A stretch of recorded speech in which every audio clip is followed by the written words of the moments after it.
it's time to start the last lecture.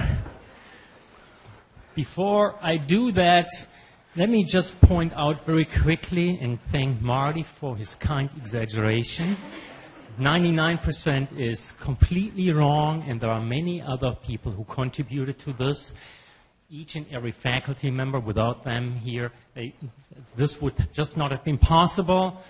Our staff assistants have been absolutely fantastic. If I should point out, our groups have been doing a fantastic job. Let me just point out one more name, and that is Bennett Stride. He has very patiently assisted in the creation of the schedule, and I think Bennett deserves an extra applause for this.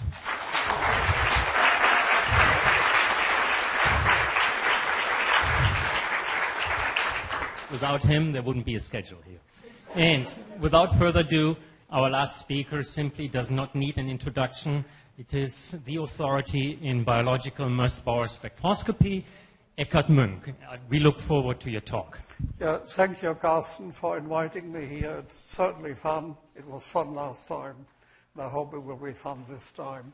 I noticed 4 o'clock is the time where everybody takes a nap, so I wake you up in an hour and a half. Okay? Up there is my title, and what I want to do, I want to go with you through fundamentals of Mossbauer spectroscopy. And I will not just give you tables or so. We will go into some tricky stuff, but I will not use math. Okay? And then I have applications, and I will talk about the coupled chromophore in sulfide reductase. We have some brand new stuff on iron-3 radical intermediates in dioxygenases and a model compound that has not been published. And then I want to talk with you what we have learned upstairs about the discovery of 3 iron-4 sulfur clusters. That was more than 30 years ago. Okay? And if you have questions afterwards, I am hearing impaired. It may be a little bit tough. We try to manage this. But we have Kodrina Popescu here, we have Alex here, we have Carsten here, and they are all Mossbauer spectroscopists, and they can answer the question. So it should be no problem. And I will be here, okay? And, okay, here we go. Yesterday I was just looking over my talk and saying, isn't it funny that in the last 8 years you have worked almost exclusively on iron-4 oxo complex, an iron-5, and there's not a word in the talk. So I just want to put just a slide or two of high oxidation states in.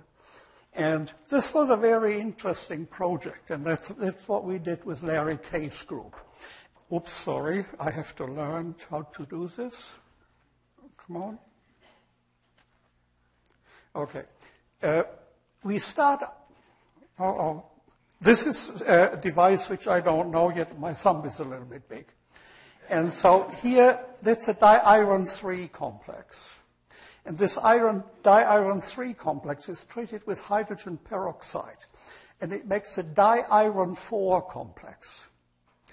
Once there are 4 nitrogen ligands over binuclear ligands, and there is an OH here, and there is an O. Those of you who have been around for a while and who have heard me, these are known as the Castro brothers here in this state. And these are all states here which are basically only accessible with Mossbauer spectroscopy. And it was tough as nails. But I tell you what's coming out. That's a di-iron-4 complex. It's rare. There's no other one. And except MMO, of course, in the protein.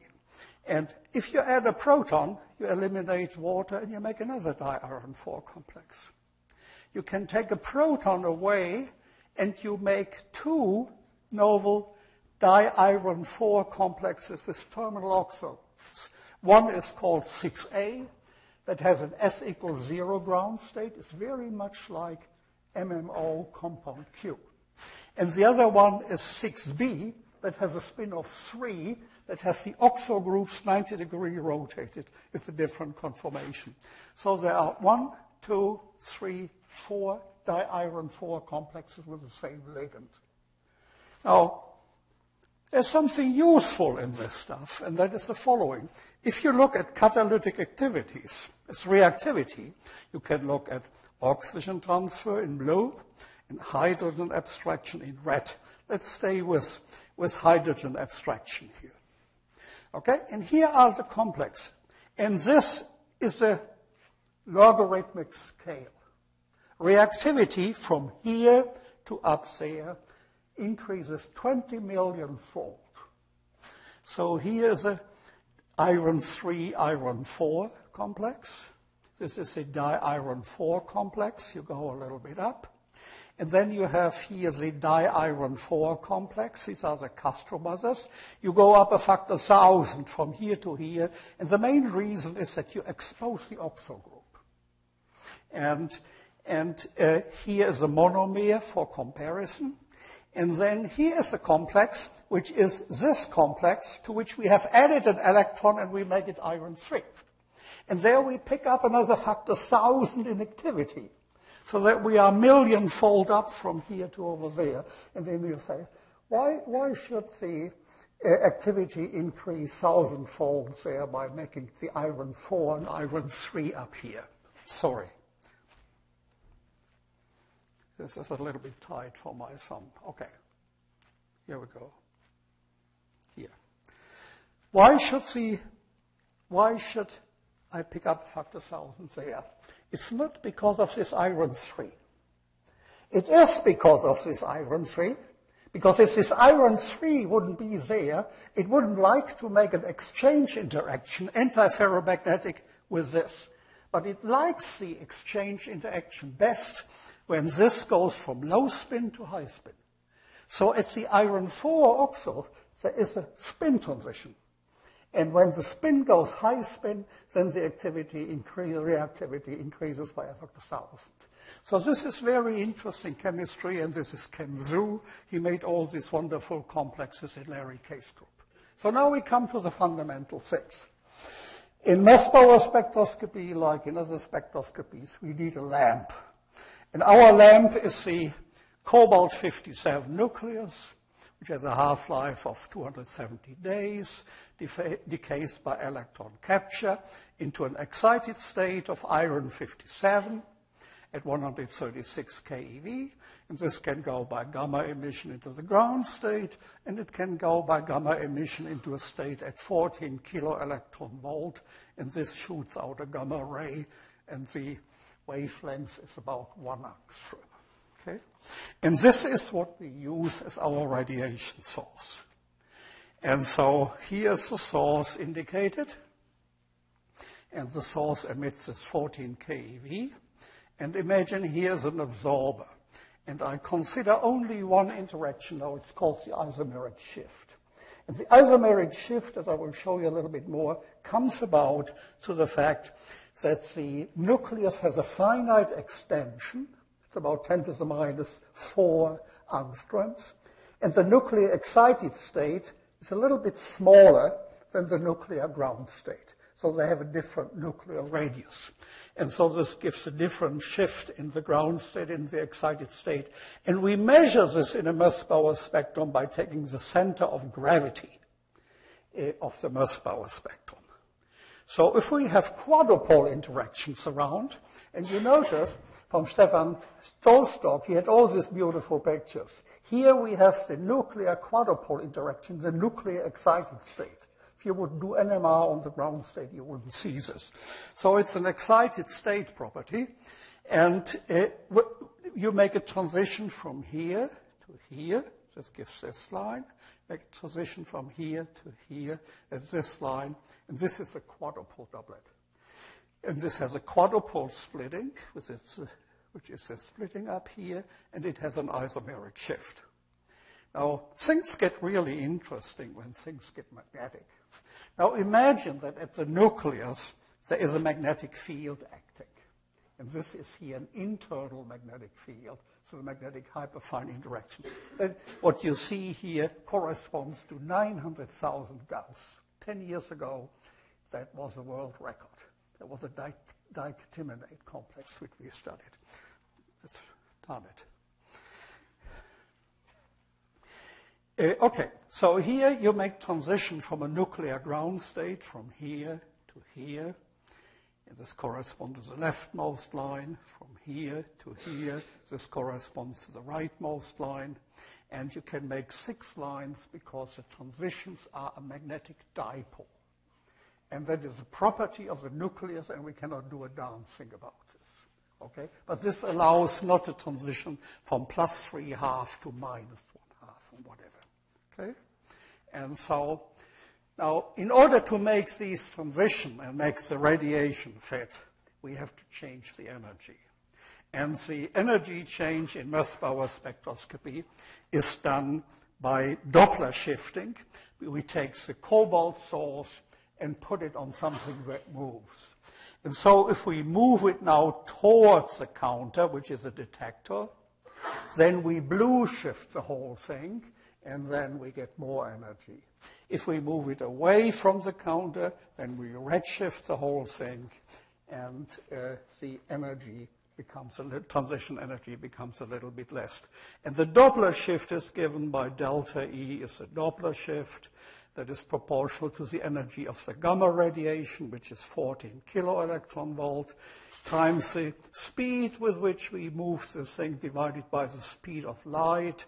If you put a number, you get something like 5 times 10 to the minus 8 eV for a millimeter per second speed. And we need something like in the order of 0 to 10 millimeters per second. So this is our scale. So now here we have the nuclear ground state that has a spin 1/2, and it's split by a magnetic field that is typically 10 to the minus 7 eV. And so now we ask where is the nuclear excited state?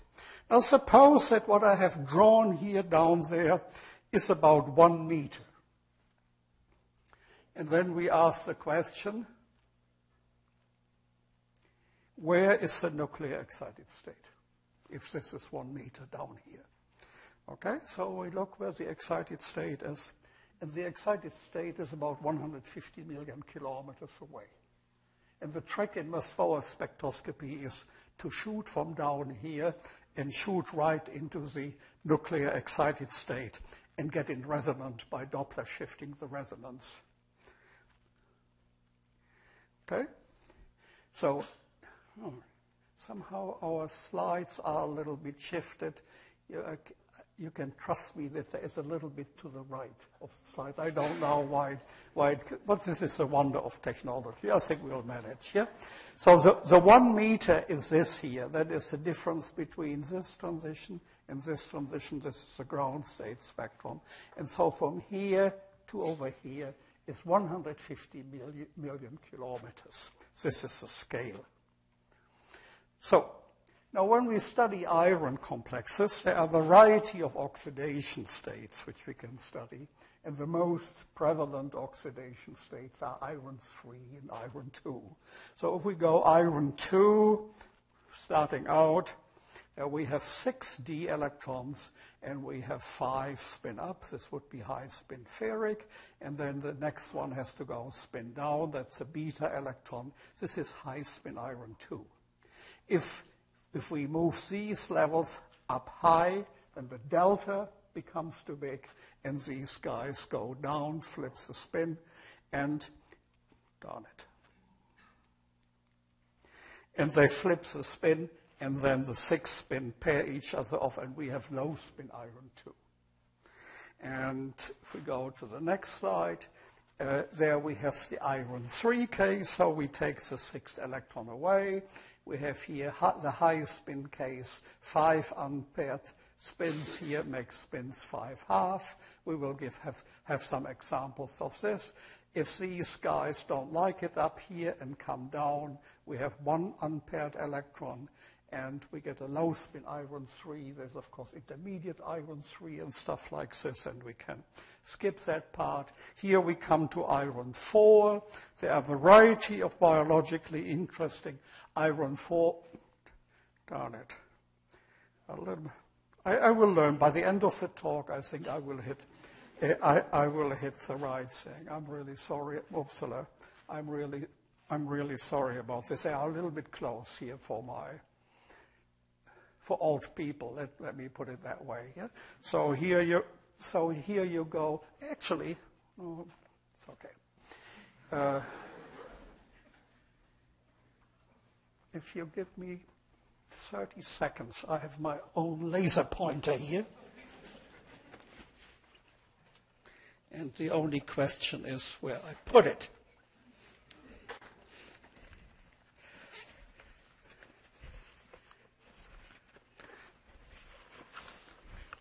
It's somewhere in there. Let's forget it. I just have to learn it. It's a little bit close, and I'm not used to it. Okay, so here we are iron 4. We have 1, 2, 3, 4. That's a high spin case. And get this one down. This is a low spin case. And what I showed you in the slide before was a transition from here to here so that one electron would go up. If we go to the next one, this is an iron 4. 2 years ago, I spent about 20 minutes about iron 4 oxo, EPR, Mossbauer, and one of my students gave a tutorial here. So this year, we will not talk about this at all. There are some iron 5 oxo complexes, so now it should work. Okay. There's also a case which we should consider very briefly. That is when we have an iron 3, iron 2 valence delocalized pair. You have this in 4 iron 4 sulfur clusters. You saw a picture before where the speaker said there is a valence delocalized pair. And this comes about if you have an iron 3. It's a little bit dark, I think, isn't it? Isn't it a little bit dark? Yeah. I will manage this. I should be able to manage this, okay? And so if you have an iron 3 here, 5 unpaired electrons, and you have an iron 2 here, which has 1 beta electron, you can align the red spins parallel, then you have ferromagnetic coupling, or anti-parallel, then you have anti-ferromagnetic coupling. If you line them parallel, you get this picture, and the 6th electron, if the right side is actually very similar as the left side, doesn't know where to go. It can travel. It can valence delocalized.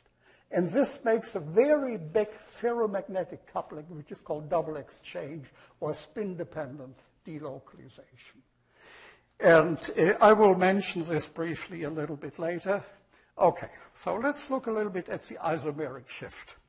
Now, this, what I tell you, is really oversimplified, but I want to give you an expression.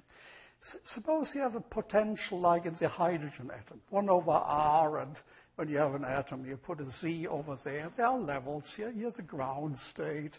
There's the first excited state, and there's the second excited state. And so if you slide down here, at some point, you will hit the nucleus, because the nucleus has a finite radius. And if you consider the nucleus, the homogeneously charged sphere, then the potential goes in parabolically, and it cuts off here. And now imagine you have a nucleus which is in the ground state, in the excited state, and the excited state is a little bit smaller. Then the excited state will cut off here, and the ground state will bend off a little bit earlier, and there's a little bit of an energy difference. This is the isomeric shift. This is 1 part in 10 to the 12th, which a Mossbauer effect can measure. Okay? And now, if one looks at isomeric shift as expressions, what's coming in there is a difference in nuclear excited state, nuclear ground state, and there is s electron density at the nucleus, which are 1s, 2s, 3s electrons, and that is in the source, and the source is always the same, so the variation is in the absorber. This is an electronic property. This is property of the nucleus. We don't have to bother about it. And when we do chemistry, then we are changing 3D populations, and sometimes 4S populations. And you see when you look at radial wave functions, the 3Ds are inside of 3S. And if you add something here, you are shielding these. The electron density at the nucleus gets a little bit smaller and the isomeric shift moves a little bit to the right. And so by fiddling around with the 3D electrons, we change electron density at the nucleus, and this tells us something about the oxidation state. We don't have to look at this. Here are quadrupole doublet. Okay, this is a typical high-spin iron 2. This is, for instance, in the dioxygenase. I shall show you about this. I don't tell you what this is. What's called junk iron today. And here is a low-spin iron 2 that typically looks like this. And the arrow is the center of gravity. And you see that moves here to the left. And we can measure the isomeric shift to about 100ths of a millimeter per second.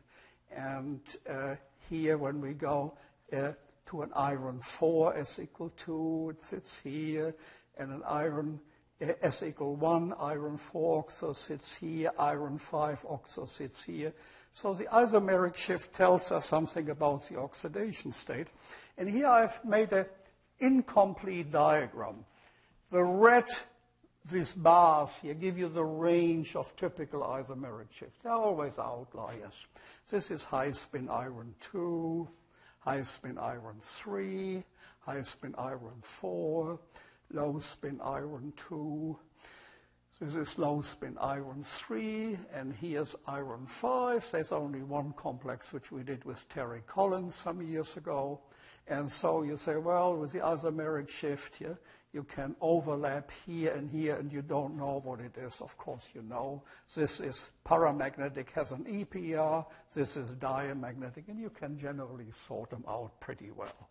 So the isomeric shift gives you a pretty good idea what's going on. Now, the isomeric shift depends on a bunch of properties. They depend on the oxidation state, what type of ligands you have, the spin state, the coordination number, the covalency, and the geometry.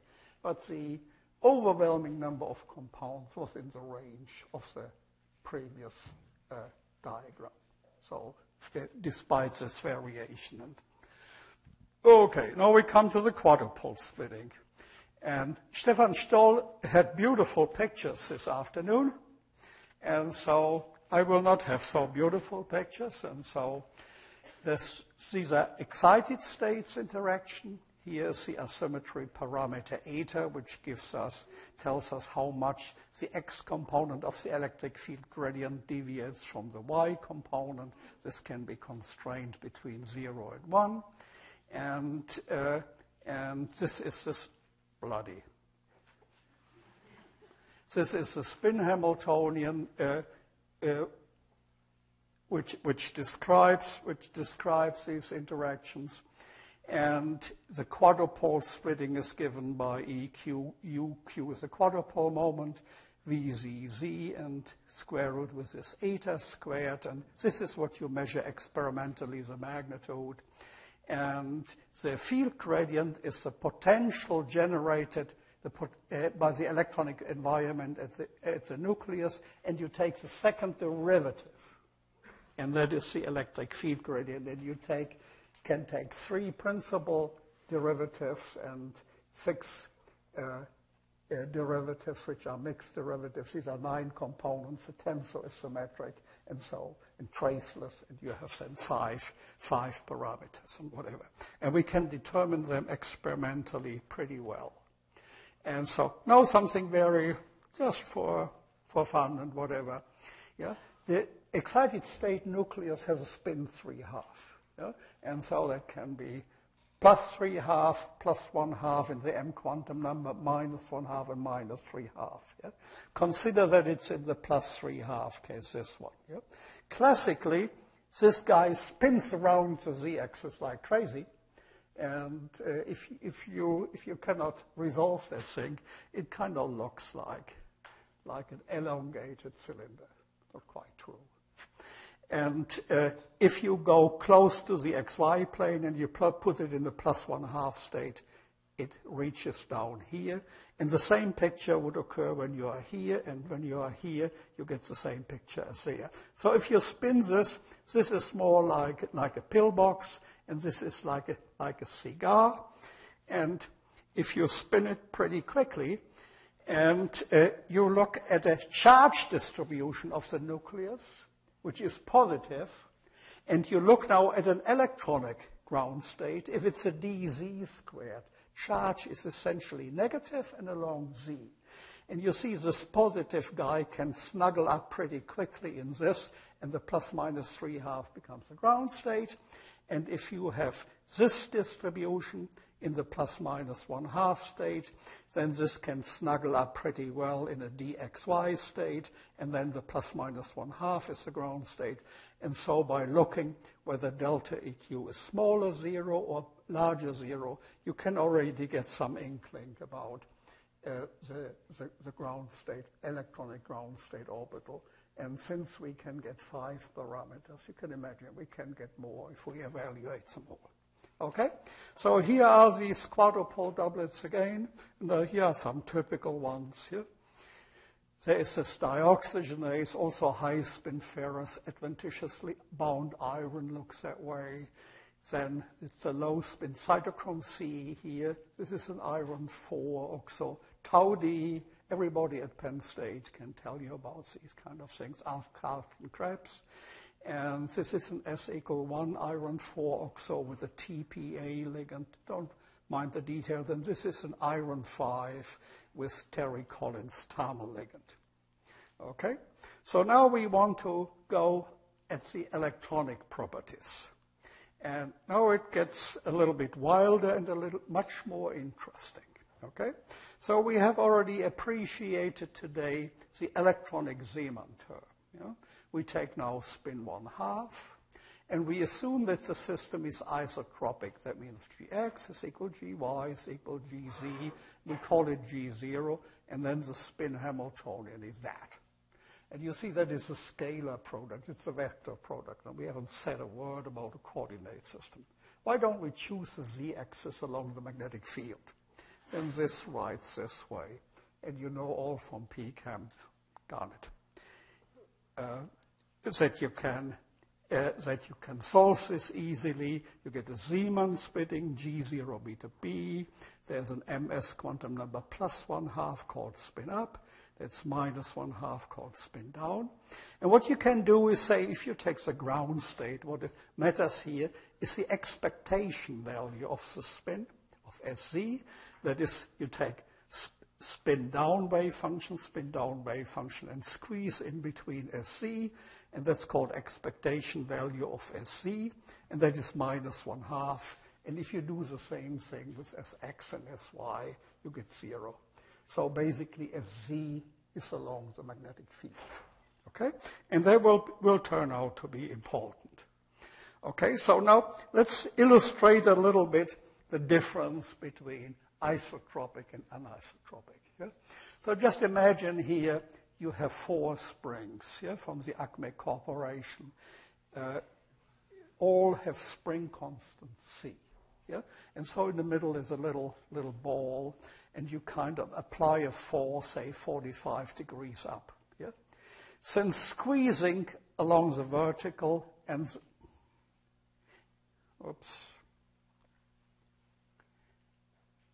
along the horizontal is exactly the same.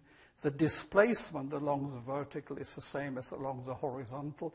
In other words, the displacement vector D is proportional to the force, and the constant up front is just a number.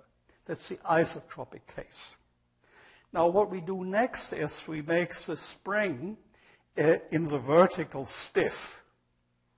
So this is stiff, and this is soft.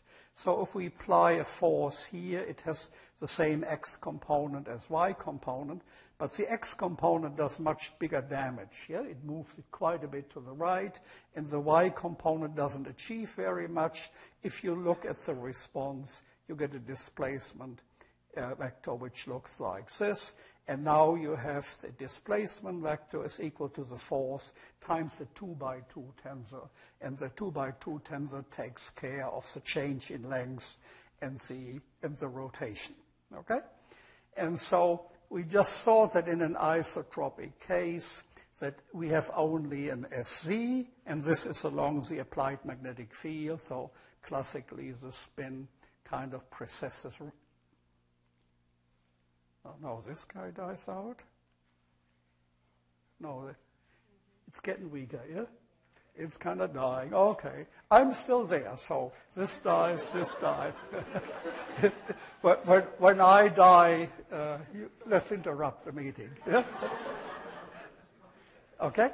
And so now if we go anisotropic, yeah, so that Gx is not Gy, it's not Gz, then we write this as a tensor.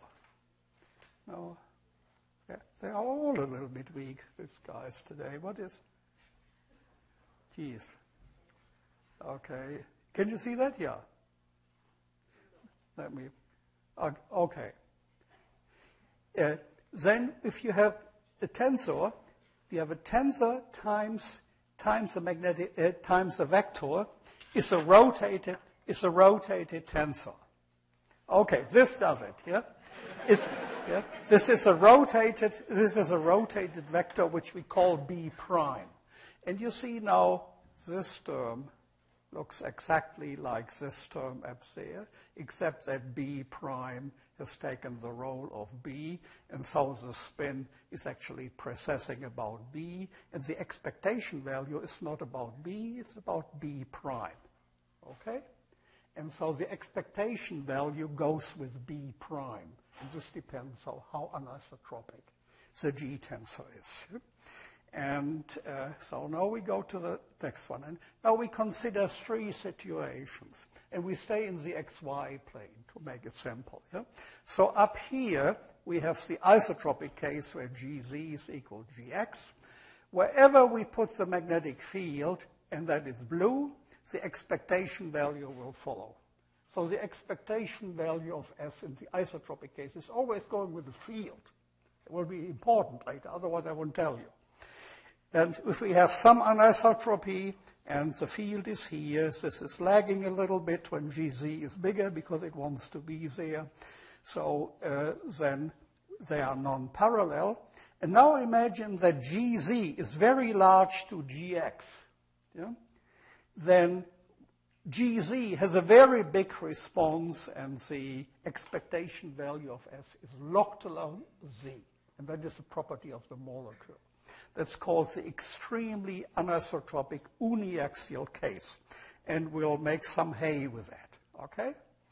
And so now, if we have a spin 1/2 system, and we apply a magnetic field, then the spin precesses around, and you have an EPR signal, and let's say a Gz and a Gx, and this has a Gy.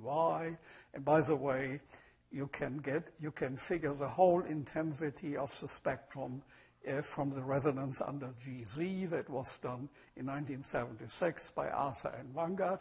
But that's not important here. What is important here is when you do an EPR experiment, you want to flip the spin from up to down.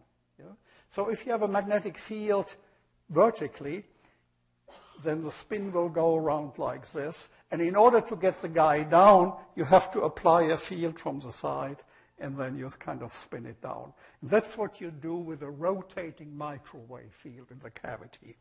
And so, and this is described by adding to the Hamiltonian another Zeeman term, except that here's the oscillating field, and you let it go around with the Larmor precession frequency, that is the frequency with which the spin precesses around the magnetic field. And one can write as x, as s plus, and s minus, and only s minus does it, and this kicks this guy down. Okay, so the EPR intensity is spin down to spin up, and you're putting this bloody thing in between here. There's an s minus and a little b and a Gx. Now, imagine that there is no Gx, that you have an extremely anisotropic case. then there is no EPR signal. When you have an extremely anisotropic case, you cannot take a little magnetic field and get the expectation value of S moving around. So there is a very tight connection between EPR and Mossbauer. And we will work a little bit on this, okay? And so here, this is important to remember. Okay. So you saw this morning. This is a high-spin ferric case. There's a zero field splitting. And if it's axial, that is typically in a heme. There's a ±5 half doublet, a ±3 half doublet, and a ±1 half doublet. And if these guys are large, this spacing is large compared to the Zeeman splitting which you get, then you can treat this doublet and this doublet and this doublet, each as a spin 1/2, effective spin 1/2, and you can assign Zeeman splitting to it by G values. And for the ground state, this would be 6, 6, and Z2. You saw an example this morning. And for this state, it's a 0, 0, 10. See, this is an uniaxial case. This is an uniaxial case. And in a typical heme, this is something like 15 inverse centimeters. These are large zero field splittings here. And this is for E over D equals 0. And if E over D is not equal to 0, then you go into the rhombogram. And it's relatively trivial. Okay? So simple spin 1/2 system. Expectation value of S is SZ. For spin down, SZ is 1/2. Sx and Sy is equal to 0. Okay, so now we go into hyperfine interaction. And Stefan Stoll had beautiful pictures. I wish he would have borrowed me some pictures before, but I didn't know that he had them. Okay? So here sits the nucleus in the middle, the iron 57 nucleus. This has a blue magnetic moment. And the blue magnetic moment senses magnetic fields. And out here is an electron. And the electron is kind of, say, zooming around here, making a current, and this current makes the magnetic field in the middle. It's called the orbital contribution to the magnetic hyperfine field. And if the electron is in a plane like this, or in a plane like this, or in a plane like this matters. So this interaction is orientation dependent. This is called the orbital contribution. The electron has a spin. This has a magnetic moment, and this magnetic moment makes a dipolar field, and this dipolar field reaches around here, comes by the nucleus, and the nuclear magnetic moment looks at it and interacts with it. This depends on how these guys stand relative to each other, so this is also anisotropic. So this is a spin dipolar term, this is anisotropic in this.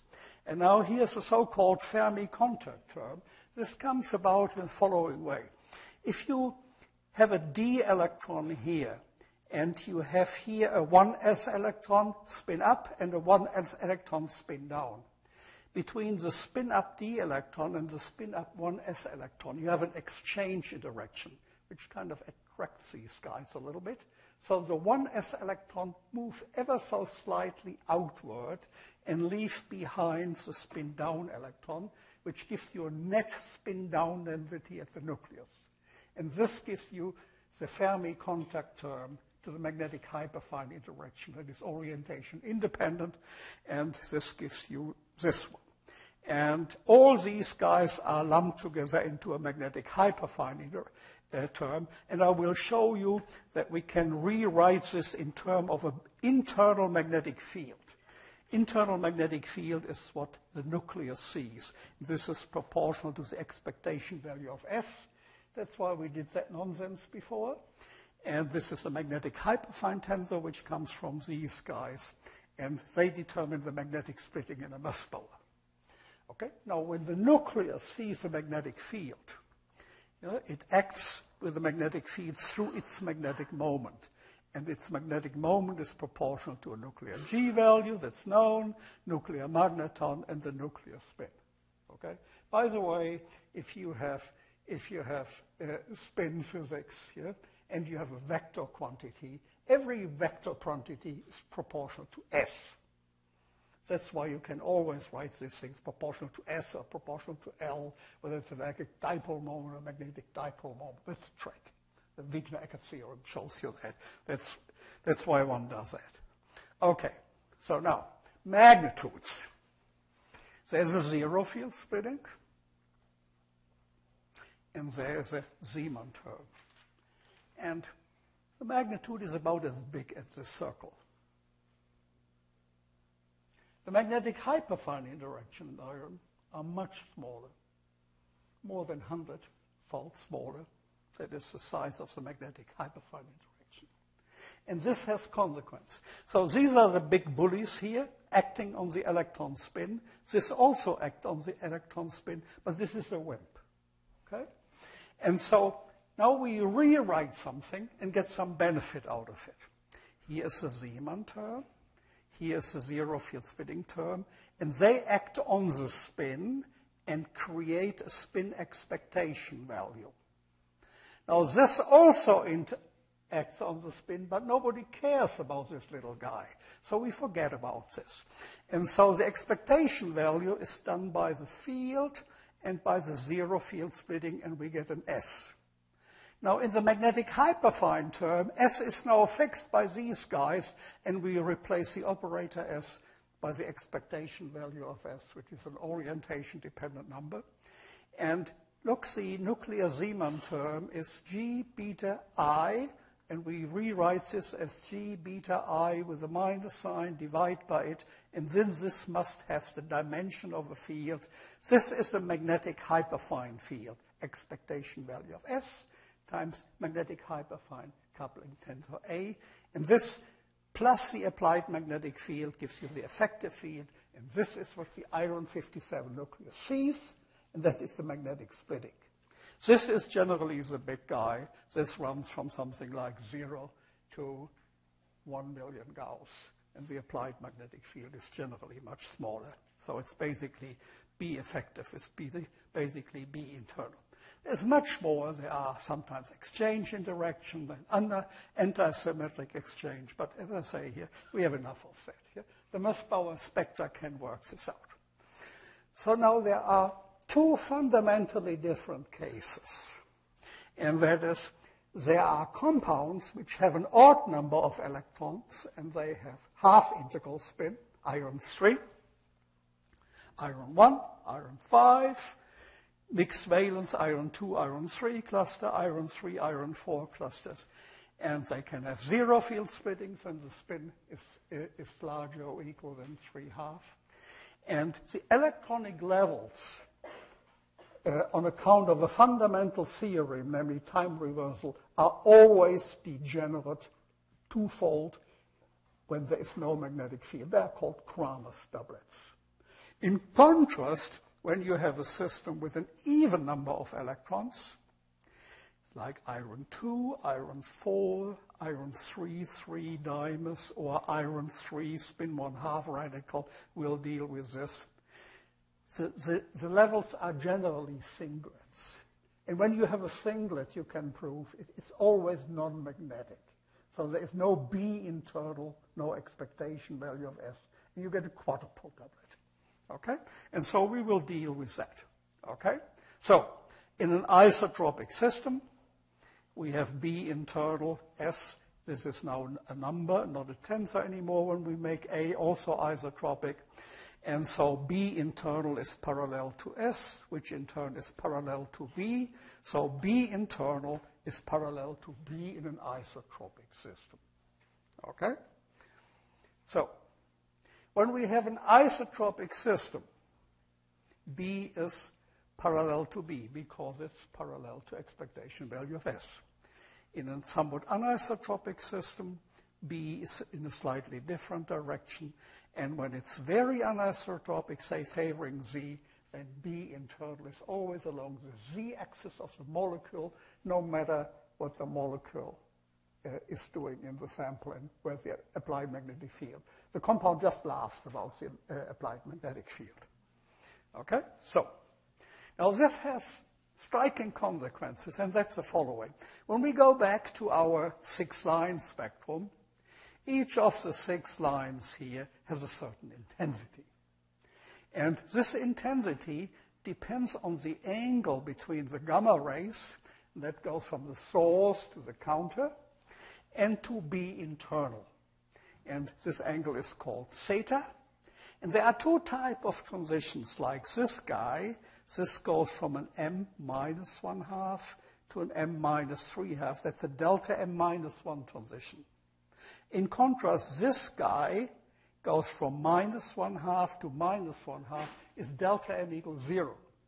So this guy and this guy is delta m equals 0, and delta m equals 0 line have sinus squared theta dependent. And so when B internal is parallel to the gamma ray, these guys are gone. They're quenched. And when B is transverse to the gamma rays, they are at maximum sine squared theta, and these get a little bit larger and a little bit smaller. Okay? So now we take an isotropic system. And here's a cobalt source, here's a detector, here's a sample. An isotropic system means I apply a magnetic field, and the internal magnetic field follows the applied field.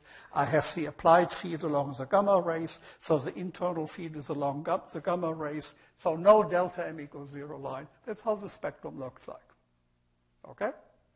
Now we turn the field around. The field might be something like only 100 Gauss. The internal field is coming with it, and it's now transverse to the gamma rays. And when it's transverse to the gamma rays, delta m equals 0 line are maximized. These come a little bit down. And now we do a trick. We take now this spectrum and subtract this spectrum, and we get different spectrum. Okay? So you will see why we do that. Okay? So if we now go to the next picture, if we have a quadrupole doublet, all the delta m equals 0 lines and delta m equals 1 lines, they are either in here and in there. And if we take a difference, it doesn't make any difference. Cancels. There's no difference. So you see, when you have a sample which has an EPR signal and which must have a B internal Mossbauer spectrum, and you have 3 or 4 nasty spectra in it, like high-spin iron 2, quadrupole doublet, the diamagnetic stuff, all superimposing. You take a different spectrum, they cancel all out except the paramagnetic component. We can chase this down, and we will do this today. Okay? So the important thing is, when you observe this different spectrum for a Kramer system, you must observe that, an EPR signal. When you can move with the magnetic field the expectation value of S, you can move the spin and flip it. Yeah? So there must be an EPR signal. Okay? And if you cannot move the internal field, there will not be an EPR signal. Okay? So you will see in a moment why this is good. Okay. So now the question is, what the heck can we do with that? Why do I do this? Okay? So, some 20 years ago, we were approached by Louis Siegel from Duke University and his student Peter Janik. And they say, look, we have here a protein. It's called sulfide reductase. It has a heme in it, and it has a 4 iron 4 sulfur cluster. But there's something odd. Can you look at it? Sure, we'll look at it. So, first of all, there was an EPR spectrum. And the EPR spectrum was this. This is a typical heme. This is from the plus minus 1/2 doublet, a little bit rhombic distorted. And that's a gorgeous EPR spectrum. That's really gorgeous. And notice there's no crap anywhere. It's absolutely clean. That's important, okay? And so here is again the zero field splitting diagram from above. Yeah? We are now in this doublet. And an excited state is about at 50 Kelvin. In axial case 6, 6, and 2, and here we have 6 something, 5 something, and whatever. Yes? This is this signal. There it is. A little bit rhombic distorted. So now we integrate this signal, and then we get the absorption spectrum.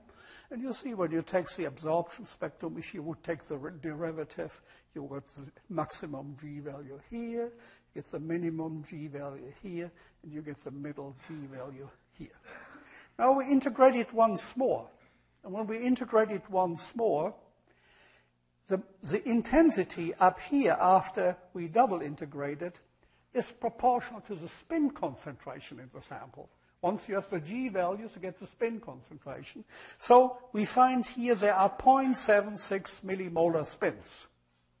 We make an analysis of the heme in the sample was 0.8 millimolar. So we have 0.9 spins per heme. So every heme has a spin. That's important. Okay? So here is a spectrum, Mossbauer spectrum at 190 degrees. And this is a quadrupole. Oh, sorry, oh boy. Yeah? This is a quadrupole doublet. And this is a little bit unusual, but not too much. Typical iron-sulfur cluster has all 4 irons equivalent. And so you get the same quadrupole doublet from all 4.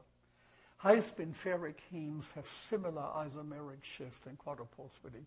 So here they just fall on top of each other. It's not a big deal. Okay, here's the isomeric shift. And the isomeric shift is 0.45 millimeters per second, plus minus 0.01. Now for a cube, we know isomeric shifts. Here are at least 20 different structures and whatever. And the isomeric shift for the so-called S equals 0 state, it's the most prevalent state, is 0.45. Look at that. So the cube here is in the diamagnetic state, no spin. When you add 1 electron, you get the so-called 1.94 signal. You take an electron out, you get the so-called high pip signal. That's a typical range of 4-iron 4-sulfur clusters. So we know that the 4-iron cluster is diamagnetic. So then we can predict what the Mossbauer spectrum is. So we take now a spectrum at 4 Kelvin, and the 4-iron cluster will give a quadrupole doublet, and the heme will give a paramagnetic spectrum with a B internal, which when you know E over D from EPR, you can simulate this in 5 minutes and you know that. And so that would be that. Yeah? So that looks kind of boring. Yeah? Now notice here's that quadrupole doublet right in the middle. Now these are the real data. Look, here's a heme which we simulated. That fits very well. But this ain't no quadrupole doublet. This is a magnetic spectrum. Now, how about that? We got a diamagnetic cluster, and we get an expectation value of S. Something stinks here, right? Or something is very interesting. Okay? And so what we do here, we can simulate the 0 heme. This is 25% of the spectrum, and here is the 4-iron, no, 20%, and here's the 4-iron 4-sulfur clusters. Here we measured in parallel field, and here we measured in transverse field, and here at 6 Tesla. And we can analyze this spectra rather neatly. Now, here we look now at the parallel and the transverse on top of each other. You see here are intensity changes. Here are intensity changes. There are intensity changes. We take a different spectrum. Do you remember that? That's parallel minus transverse. Yeah? There's a nuclear delta M equals 0 lines are coming out. That means the 4-iron cluster has nuclear delta M equals 0 lines changing, and it has a B internal, and it must have an EPR signal. But remember, there was only one EPR signal, right? So in order to get out of this, yeah, it's quite clear. Yeah? This is an egg which sits in a big nest, and the hen sits on top of it over both. Yeah? And these guys share an EPR signal, and how do they do this? This is my high tech. Yeah? Bingo. Yeah? So there must be a coupled chromophore where the 4-iron cluster is locked to the 0 heme as a coupled unit. And that was a real surprise in 1982. Okay?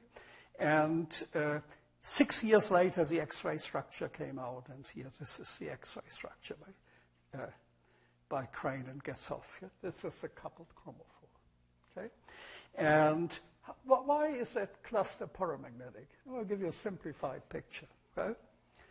Typical 4-iron 4-sulfur cluster has a valence delocalized pair here, spin 5, half spin 2. They go up, and in the lower level, you have the same picture. They go down, and they cancel and make a state 0. Okay? So now we hitch to this the zero heme, and this is the spin 5 half of the 0 heme.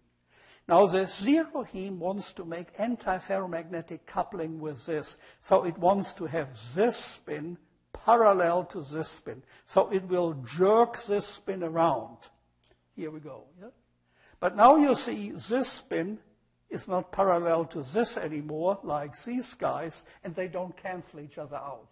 So the cluster acquires paramagnetism, and technically one mixes excited states, and the interactions are proportional to the spin 5 half, and this makes the physics of this system.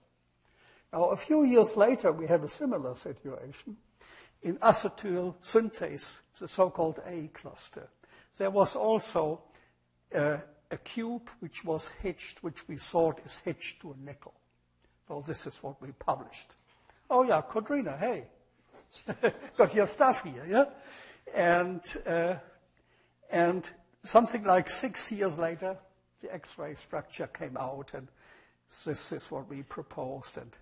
And actually, we don't have to be ashamed, because this thing pops out easily, and even in the X-ray structure, there are subunits where this side is unoccupied. So this is also a coupled chromophore. And so there is also a hydrogenase with a coupled chromophore. And you see, this came out of the consideration isotropic parallel with the transverse, and the Mossbauer spectrum must be correlated with an APR signal. Okay? That's why we did the upper stuff. Okay? Now, recently we are studying homoprotein-CoA dioxygenase, and I will give you 3 cases of iron 3 radical pairs. Okay? So I'll give you first a little bit of an yeah. Now, we do this stuff with John Lipscomb. And if you know John Lipscomb, you know you can't go wrong if you work with John, period. Okay? This is Katie Meyer. It's our graduate student. Oh, shit. It's our graduate student who is working on many, many projects. You will see her picture a few times and whatever. And this is the active site in HPCD. Now what you see here, there's a histidine, and there's another histidine, and there's a carboxylate. This is called the facial triad. And there are hundreds of protein which have this facial triad. And off the other side of the facial triad, there are 3 water molecules. And that's where the action is. That's where the substrate goes, and that's where the oxygen goes. And so this is called the 2-his 1-carboxylate facial triad motif. Okay? And so here are various amino acids, his 55, forget about this. And I asked Katie at some point, put some amino acids there. They have a nicer picture. And she left the carboxylate. They didn't put the protein there. Don't worry. Yeah? And so substrate binds here. And the substrate is a catechol. It comes with 2 hydroxyl groups and kicks these waters out. That was that simple. Okay? Now, it's very important that I tell you all what is going here on with the protein is immensely important. Even a single water molecule, which is kind of hanging around here, yeah, will misguide the DFT calculation immensely if you don't take into account. Fortunately, we have of this protein 60 X-ray structures of mutations and enzyme substrate complexes, intermediates and stuff like this from Elena Kovaleva. And so the protein will cleave this catechol between these bonds here. Okay, now what? Okay. The reaction cycle is roughly like that. You start out with an iron 2 catechol complex. You add oxygen. Oxygen takes one electron from the iron 2 and makes a superoxo. I show you a spectra of that. You could go one step further. The oxygen can get greedy and steals an electron from the catechol to make it a quinone that makes it here a hydroperoxo with an iron 3 and a catechol radical. I show you a spectra of that. And John Lipscomb saw in the crystal some structure something like this, where this is basically Phyton. We don't know the details yet. And then it continues that the hydroperoxo attacks here this carbon, and have an alkyl peroxo. There's an X-ray structure, and then you form a lactone, and then you split the lactone, and here we go. It's a catalytic cycle. We don't want to deal with this today. Okay? So here we go.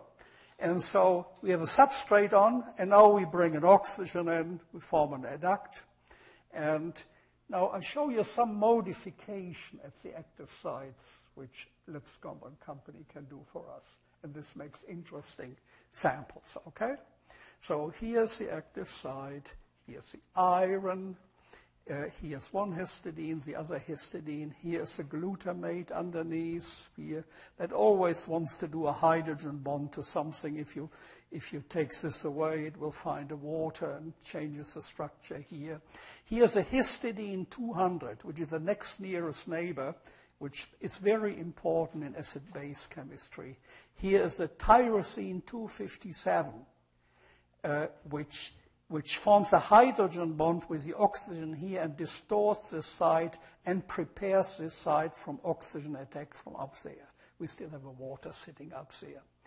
Now, the catalytic cycle is pretty fast, but you can slow it down by taking the native substrate and replace it by 4-catechol that has an electron withdrawing group here and slows everything down by factor 100 or so. That's one strategy. The other strategy is you do mutagenesis. You act here on the histidine, and you can take this away and put something else on there, like, what the hell is that called? Asparagine. This cannot do the hydrogen bonds there. That is one strategy, and it cannot catalyze acid-base chemistry, but the reaction proceeds, but very slowly. And then you can take the tyrosine here and put a phenylalanine here that sits here in the right place but cannot form the hydrogen bond here and distorts the site. And see, that's a picture here of the states which we have studied, and actually 3 or 4 are missing. And so I just say for bragging, we don't have to go. We don't have to go to this site. And so just picture now when we look at the superoxo complex that with substrate here, the iron 3, and there's a superoxo. Let's see what we do now. So here we take the slow substrate 4-nitrocatechol. Up here is the Mossbauer spectrum of enzyme substrate. It's high-spin ferrous, quadrupole doublet. There is there's the error here, the isomeric shift. There's a boring quadrupole doublet. You apply a magnetic field, and it's hell. And KDFI had sat in front of the computer for hundreds of hours and fit all the tensors which come out there. But there's a lot of information. I will not bother you with this. So now you add oxygen, O2, and you freeze the sample after 10 seconds, and you look. You see all the ferrous iron is gone. And here are 2 doublets coming out. One is the red one, which we call intermediate 1. And then there's the blue one, which is intermediate 2. And if we wait a little bit longer, like 10 minutes, int 1 is gone, and it's all int 2, pure. This turns out the superoxo complex, and here the radical is on the substrate. And if you wait a little bit longer, this stuff dies away, and you get enzyme product complex. This is this quadrupole doublet here. Okay? So what's happening here? So you have an S equal 2, Fe2 plus, with substrate, and now oxygen is coming in, not doing anything, and then it binds, and then the iron pushes an electron over and makes the superoxo radical, Sr equal 1/2, and the iron is left as a S equal 5/2 iron 3+. By the way, this red doublet had an isomeric shift, typically high-speed ferric. We know this right away. And it's a quadrupole doublet at 4 degrees, and on the magnetic spectrum, this tells us the whole thing sits in an integer spin complex. And high-spin ferric is not integer spin. But if you add to this a radical, then you make integer spin, and then you get a quadrupole doublet. So it's a coupled system. And such a coupled system you describe by taking the spin vector of the iron here, make a scalar product with the spin vector of the radical. That's called the exchange coupling Hamiltonian. And this produces, as you have seen in PChem courses, a spin ladder where the multiplets go with S times S plus 1 in energy and plus a constant. These are just 5/2 times 7/2 and 1/2 times 3/2. So here it's drawn up. And so I've done this here for antiferromagnetic coupling. And so this is how it looks like. So you have a spin 5/2. And now antiferromagnetically coupled, you have a spin 1/2. That makes a spin S equal 2. That's a ground multiplet. Up here you have an S equal 5/2. Spin parallel makes an S equal 3. This gives an S equal 3 multiplet up at energy 3J. That is J over 2 S times S plus 1. S plus 1 different. You see, parallel spin alignment means this. It does not mean this. It is a little bit angled because each of these vectors have a length of square root S times S plus 1, and they must fit to a triangle. And they do it that way. This means anti-parallel, and that's how they go. Now, each of the multiplets has a zero field splitting. That comes from the ferric ion, and we can easily calculate this. And that's no sweat if we parameterize this to the ferric ion. And so there is there's an S equal 2 multiplet here, and there's an S equal 3 multiplet here. And you will see this picture again, okay? So here's a Mossbauer spectrum. This is at 6 kilograms. And this happened to the doublet. There was a doublet, and now it's a magnetic spectrum. And these red lines are spin Hamiltonian fits. I will not bother you with that. The important thing is here at 0.6, there's a doublet, okay? And since we have already full magnetic splitting there, it tells us that there are two closely spaced electronic states. And I want to tell you about that. And when there are two closely spaced electronic states, you can do EPR. But we are doing now integer spin EPR, not spin 1/2 or 5/2 EPR like we had this morning. We do now integer spin EPR, and we will explain this below. Okay. So here we have the EPR spectra of the sample. There's a resonance at 8.17. This is signal. And there is a signal at 11.6. When you go up in temperature, this goes higher and this goes higher and whatever. Yeah? And I have this here as a reminder. Yeah?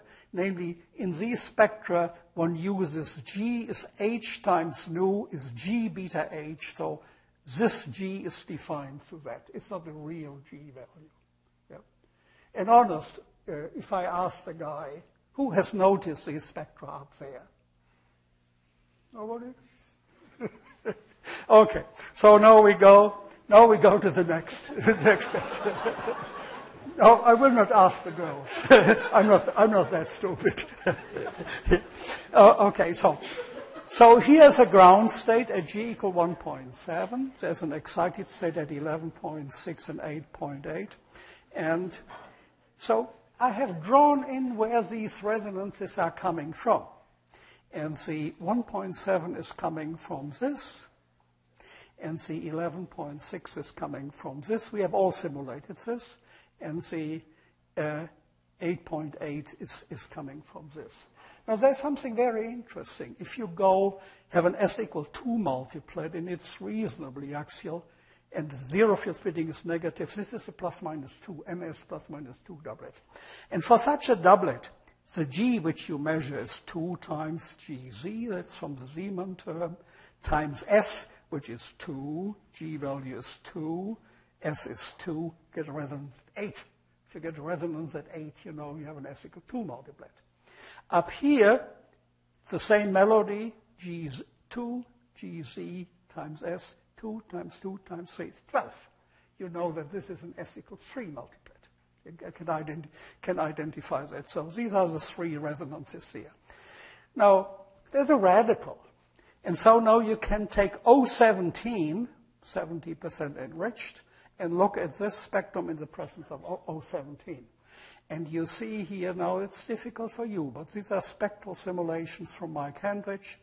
And this gives you about a 400 Gauss splitting from O17, which corresponds to an A value of 180 megahertz. This tells us that the oxygen, that the O17 fits on the superoxo. A superoxo pure would have 220, 230, and this has 180. So we have a superoxo radical identified by this. Now, int2, remember the next doublet which is coming?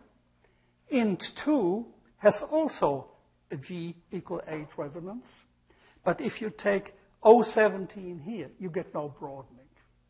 And I will show you a spectrum of a new int2 a little bit later, where the resonance is 4 times sharper than that. And okay, we have seen this. Okay, now let me just prepare you for some other things here.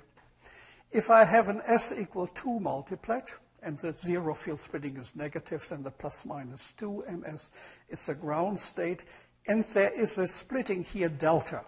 You will see that will be the delta G dragon. And the delta G dragon is given by 3 times the zero field splitting times E over D squared. And when it's S equals 3, it's E over D cube. And the next one would be the plus minus 2 level, which doesn't exist here, which is E over D squared. Okay? So now, if you have now this state down here, and we apply a magnetic field, then the magnetic field will compete with this and overcome this delta G zero field splitting, and down here, you are non-magnetic. The wave function are something like as much plus 3 as minus 3, and they have as much plus and minus, and it adds up to nothing. So you have no magnetic properties. Here's the delta G dragon. I will show the guy later. And then you apply a magnetic field characterized here by the Zeeman-Knight. And when the Zeeman-Knight gets strong, the states get completely magnetic here. And so if you move along the curve here and you look for the expectation value of S, you follow a magnetization curve. And I will show you magnetization curve. And on top of the magnetization curve, you are here, it's all magnetic. And at the bottom of the magnetic curve, expectation value is 0. And there you have quadrupole doublets. Okay? So pay attention to the delta S's. And when delta S, when the deltas are larger than 0.05 inverse centimeter, it's very, very small, then you get a quadrupole doublet. You get a quadrupole doublet in 99.9% of all cases. And here I come today and show you a case where this is not the case. Yeah? And so here are these magnetization curves which I measure. If I have a delta G, which is, say, 0.05, and apply a magnetic field, then the Zeeman-Knight here wins here, and you get a magnetization curve, comes steep up because the levels are close. When they are a little bit more split, it takes a little bit longer, and when they are even more split, it takes even longer. And down here, this is expectation value of S or B internal, you have nothing. You see a quadrupole doublet. Okay, so now in int 1, here's the spectrum again, which I showed you, which I wanted to explain later. Here's the magnetization curve. That's where we looked like. We can go down to 500 Gauss, it's magnetic. We can go down here, it's non-magnetic. And so we get the zero field splitting in the delta G's from that, and that's how we can correlate it with the EPR, that these things fit together. And so at the end, what is coming out here, that's a DFT structure. Here's the substrate. Here's the iron. That is spin density, and blue is alpha spin density, and green is beta spin density. So on the oxygen, the spins are down, and on the iron, the spin is up, and it's anti-ferromagnetic coupling. That's a DFT structure. We get Mossbauer parameters with which we can check DFT calculations. And here's again, once more, substrate is here. There's some covalent delocalization of alpha spin into an oxygen of the substrate. And here is the superoxo radical. Most of the things is on the distal oxygen, and this can then react later in the catalytic reaction. You have seen this picture. Okay, so now we have been here. Okay, so now we go here. Let's see, we have this. Let me switch this a little bit. I go a little bit slow. Katie did a new mutant. This is much sharper. Here's a quadrupole doublet in zero field. It's high spin ferric. Sorry that I do this. Here are Mossbauer spectra, and we apply a field, and here's a ground state. It's an S=2 doublet, and we are scrambling it with these levels, and then you get hyperfine splitting coming in here. And there are some minority peaks. It looks like a high-spin ferric impurity. It is not, because when you increase the temperature, these peaks become slower. And what it is this state here. And the EPR, which I showed you, comes from this state, and this Mossbauer spectrum comes from this state. We understand the whole system. Right? So let me skip this over. And this is the structure of this, which Katie sent me yesterday. So here is the substrate. Here is the hydroperoxo. The radical sits here. When you do the DFT, blue is the spin up, it's the spin down.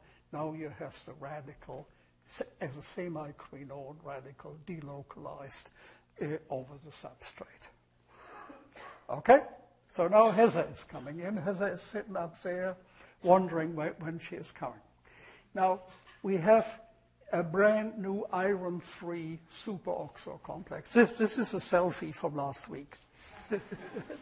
Okay, so here we have a non-heme superoxo complex. This is just a submitted paper. Okay? We work with a group from Taiwan, and they have a ligand which looks like this. There's a nitrogen, there's a nitrogen, there's a nitrogen. There are 2 oxygen, and it's 5 coordinated, and you can put a ligand here like an oxygen. This is the X-ray structure of iron 2. It's called BDPP. Don't ask me why. You can take a resonance. There's an optical spectrum. This is the iron 2. You bubble oxygen at -80. You have to go down to -80 and transfer at -80. If you go to -40, you make a peroxo complex. Okay? And so you titrate this at -80, and here's something coming up, and you do a resonance Raman, and the resonance Raman gives you 1125, oxygen stretch, and when you go oxygen 18, it fits. And so it fits with the superoxo. And the person in Minnesota who makes this is Scott. Heather works in our case, and Katie, and Zhang, Li, and Li are collaborators in Taiwan. Okay?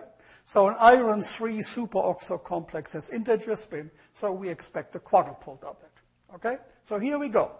Here we are in zero field, and we expect a quadrupole doublet. And there's a quadrupole doublet. It's right there. 10% of the iron. And I say Scott did that to us. Yeah? That is his superoxo complex. Yeah? Remember, Scott Claypiece, if you need a guy. Yeah? Yeah? The 10% guy. But then you say, no, wait a second. This is a quadrupole doublet, which has 1.7 millimeters per second and an isomeric shift of 0.58 that is high spin ferrous with just a little bit ferric, with a little bit ferrous character. Okay? So this fits nicely. But notice when we go here, this is zero field, and this is 450 Gauss. At 450 Gauss, which is a miserable field, the doublet is gone. And when we analyze this spectrum, which becomes a little bit sharper, we can get delta EQ from the way these lines are squished here and these two lines are pushed apart. It is exactly the same as this. Now, ain't this suspicious? Okay? So we can do another spectrum. We go to 22 Gauss. That's just a magnet which we had, and the 450. And you see at 22 Gauss, the spectrum is still there. And so now we take this and subtract this, and we take a different spectrum. And here's this doublet. And this doublet has, again, the delta EQ of 1.7 or whatever. Now, where is this coming from? Well, we have an S equals 3 system. And the ground state has a delta G splitting, which is very small. It's a MS plus minus 3. This gives you this spectrum. And at 4 degrees, this is 8 degrees splitting, we have plus minus 2 states and these populated. And the splitting is bigger here. So the dragon is winning. I'll show you pictures. And there we have a doublet for this. Okay? Now, I can give you magnetization curves for this. The ground doublet, Heather has worked this out, has a splitting of 0.002, magnetization curve at 22 Gauss. It's immediately magnetic. The excited doublet has 110 milli-inverse centimeter at 22 Gauss, has almost nothing, and it broadens away at 450 Gauss. That's why we don't see it. Okay? Now, how about the EPR of this stuff? We had in the former case of the HPCD, superoxide complex, nice EPR, G equal 8, would equal 12. EPR intensity goes with delta G, delta ground, delta excited state squared. And when you look, this goes with D times E over D cubed, E over D squared. Now, in the superoxo HPCD case, which I showed you, E over D is 0.2, the force power is 1.6 times 10 to the minus 3. And here for the superoxo complex, it's E over D to the 6th, and this gives you 2 times 10 to the minus 7, 4 orders of magnitude weaker signal. Fat chance that we don't see it. But we will see this signal. We have now better samples, okay? So why does the delta G doublet not give a quadruple doublet? It's one case in 10,000 or so. Let me show you what it comes about. So there's the Zeeman-Knight. It's a Zeeman splitting. Then there is the delta G dragon that is responsible for the splitting of the plus minus 2, plus minus 3 level. And then there's a magnetic hyperfine Knight. That is a magnetic hyperfine splitting, and that goes with AZ SC times IZ. And for the plus minus 3 ground doublet, there's a struggle between the delta G dragon, which is on the off diagonal, and the Zeeman-Knight and the hyperfine Knight here on the diagonal. And you know from a little bit quantum chemistry or so, yeah, bonding and anti-bonding, when the off-diagonal terms meet, you get the nice d orbitals, and you get real orbitals here, and bonding and anti-bonding. And if you have a magnetic field and this overcomes this, then you get the magnetic states here. So if you have a fat delta G dragon, it's a non-magnetic state, and you get quadrupole doublets. That's 99.99% of all cases in the literature.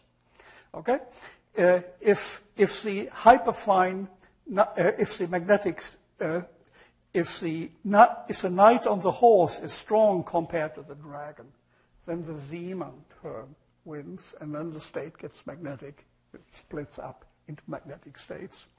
And now if the Zeeman knight is dead as a doornail and it's not there, yeah, there is still the hyperfine field. I didn't know this for 20 years. The most Mossbauer spectroscopists don't know that.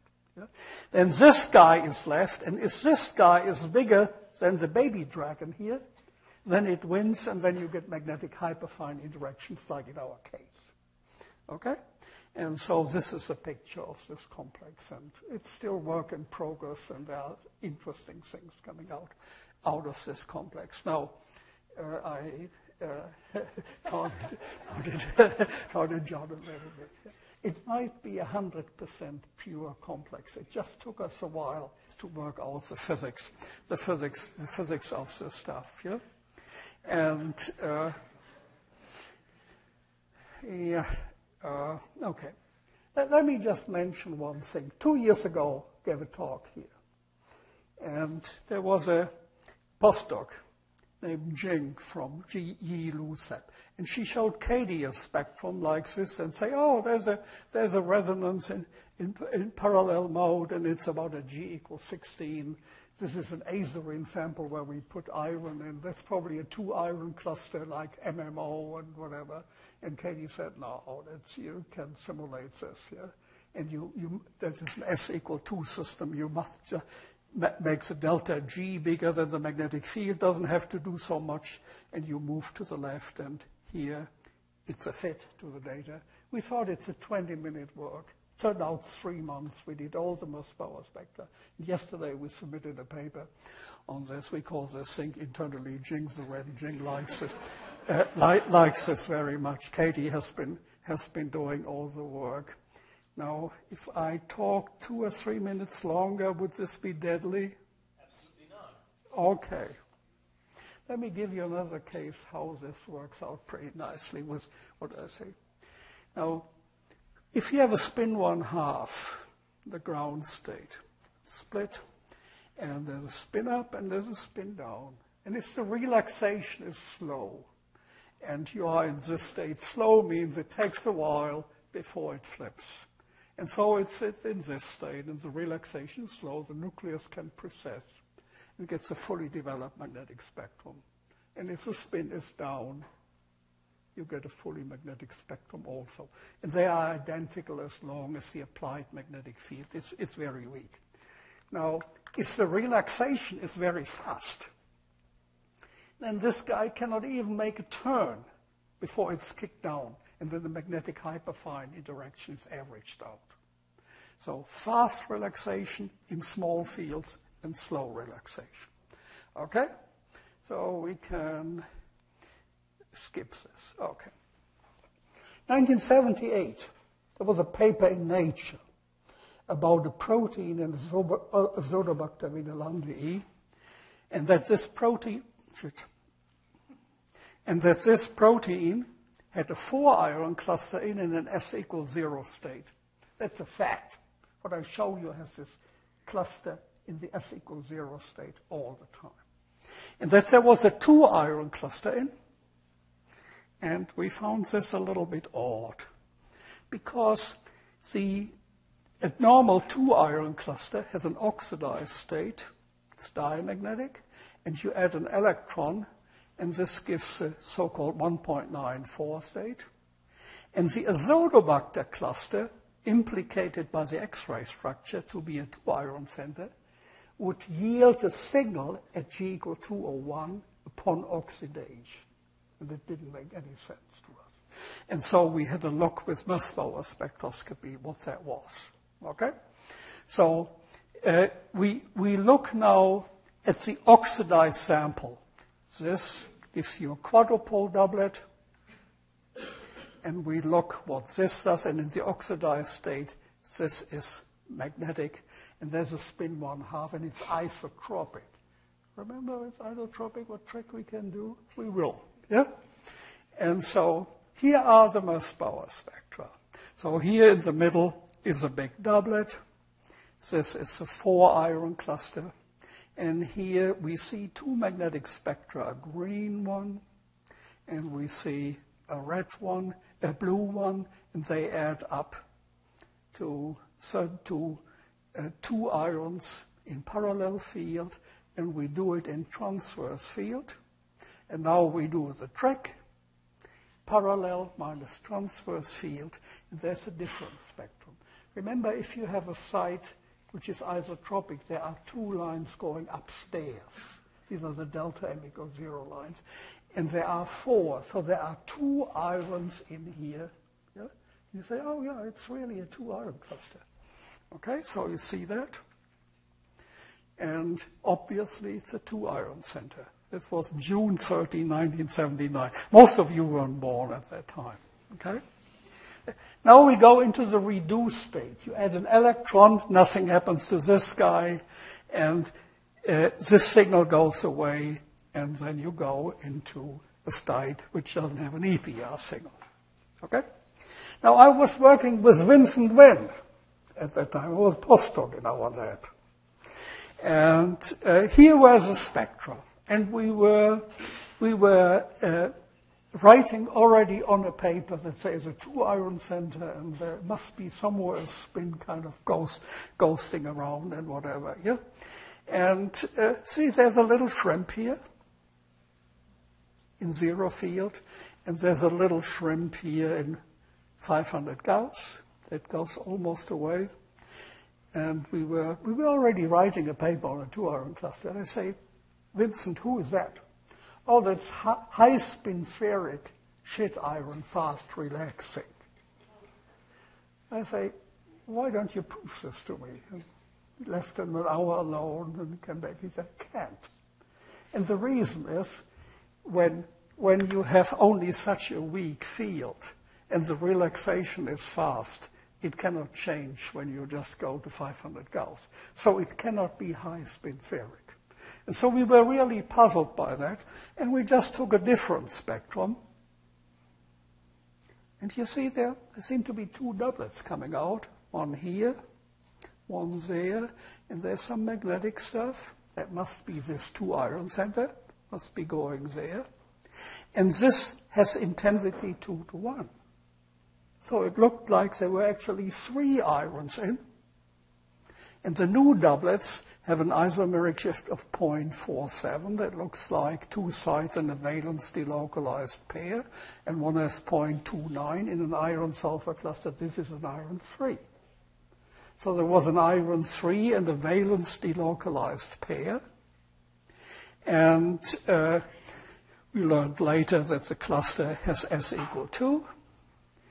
And S equal 2 has a zero field splitting. And when we magnetize this, we get a magnetization curve. And in our experiments where we were in zero field, we were here. There was a little shrimp, and the little shrimp went away. It got magnetized. And this is the spectrum at 500 Gauss. And this is the spectrum in zero field for a 2 to 1 side ratio. And here's a different spectrum, which matches exactly what we had in the ferrous state. So it was not a two-ion center as claimed in the X-ray structure. It was a 3-ion center. Now, why did we miss it in the oxidized form? In the oxidized form, remember, we saw only 2. Now, it's a real mean case.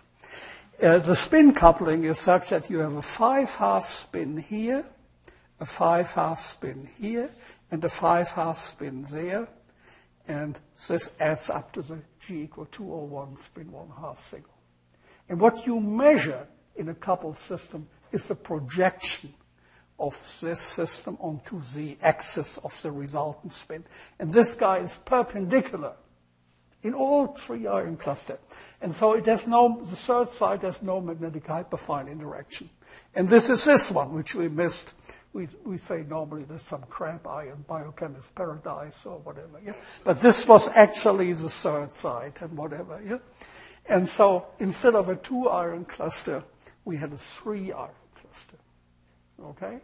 And this changed a lot in biochemistry because just a little bit later, we worked with Helmut Weinert, and we found that aconitase is not the ferrous iron monoiron, which is in there, is actually an iron-sulfur cluster where you can have a labile site where the citride bind, and this can be a 3-iron 4-sulfur cluster. And now in the meantime, there are radical SAM enzymes, and you have all sorts of catalytic cycles and whatever. There are hundreds of enzymes and whatever. Yeah? But the 3-iron cluster came out of Mossbauer parallel with this transverse field, and with that little shrimp there. Yeah? And just remember, if you see a little guy, you always wipe it under the rug. Yeah? It's quite useful, okay? So just before I came here, of course, I had a practice run of my talk, yeah, and so I asked what Emily and Otto think, yeah, and they said pretty darn good, yeah, and so this brings me then to the end of my talk, yeah, and I thank you for listening.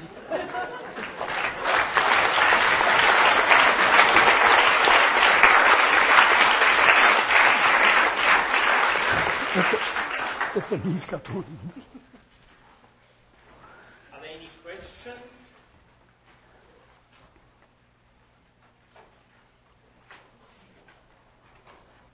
No? Well? Give them a minute. Okay.